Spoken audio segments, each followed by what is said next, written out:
आइए सुनते हैं गुरु प्रदोष व्रत की कथा। इस बार प्रदोष का व्रत 1 जून 2023 दिन गुरुवार को किया जा रहा है। आप सभी भक्तों को प्रदोष व्रत की ढेर सारी शुभकामनाएं। आप सभी के जीवन में भगवान भोलेनाथ और माता पार्वती की कृपा से आप सभी को सभी प्रकार के सुख और समृद्धि की प्राप्ति हो। तो आइए सुनते हैं गुरु प्रदोष व्रत की कथा। तो बोलिए प्रेम से भगवान भोलेनाथ की जय, माता पार्वती की जय। गुरु प्रदोष व्रत कथा के अनुसार एक बार इंद्र और वृत्तासुर में घनघोर युद्ध हुआ। उस समय देवताओं ने दैत्य सेना को पराजित कर उन्हें नष्ट भ्रष्ट कर डाला। अपनी सेना का विनाश देखकर वृत्तासुर अत्यंत क्रोधित हो स्वयं युद्ध के लिए उद्यत हुआ।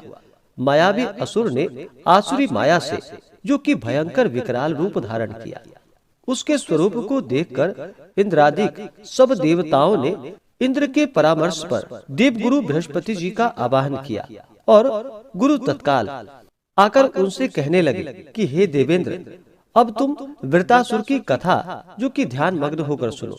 वृत्तासुर पहले बड़ा ही तपस्वी और कर्मनिष्ठ राजा था। उसने गंधर्व पर्वत पर उग्र तप करके शिव जी को प्रसन्न किया था।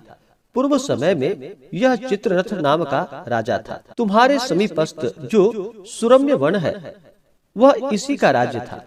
अब साधु प्रवृत्ति विचारवान महात्मा उनमें आनंद लेते हैं। वह भगवान के दर्शन की अनुपम भूमि है। एक समय चित्ररथ स्वेच्छा से कैलाश पर्वत पर चला गया।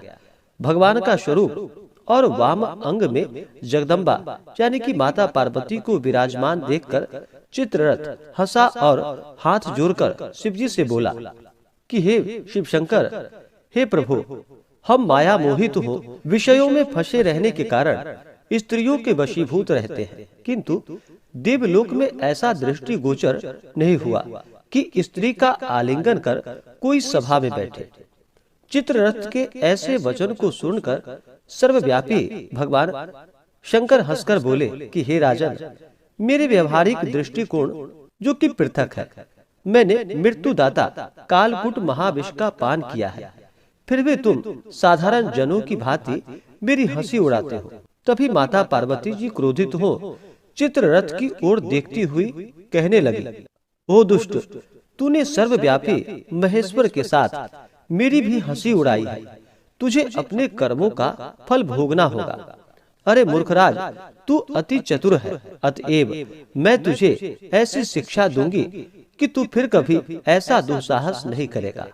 अब तुम दैत्य स्वरूप धारण कर विमान से नीचे गिर जा, मैं तुम्हें श्राप देती हूँ। जब जगदम्बा भवानी ने चित्ररथ को श्राप दे डाला तो वह तत्क्षण विमान से गिर गया, राक्षस योनि को प्राप्त हो गया और प्रख्यात महासुर नाम से प्रसिद्ध हुआ। त्वष्टा नामक ऋषि ने उसे श्रेष्ठ तप से उत्पन्न किया और वही वृत्तासुर ब्रह्मचर्य पूर्वक रहकर शिव भक्ति में लीन है। इस कारण तुम उसे जीत नहीं सकते। अतएव मेरे परामर्श से यह प्रदोष व्रत करो, जिससे महाबलशाली दैत्य पर विजय प्राप्त कर सकोगे। गुरुदेव के ऐसे वचनों को सुनकर सभी देवता प्रसन्न हुए और गुरुवार त्रयोदशी यानी कि गुरु प्रदोष का व्रत जो कि पूरे विधि विधान के साथ किया एवं राक्षस वृत्तासुर पर विजय की प्राप्ति कर इंद्रदेव सुख पूर्वक रहने लगे। तो बोलिए प्रेम से उमापति महादेव की जय।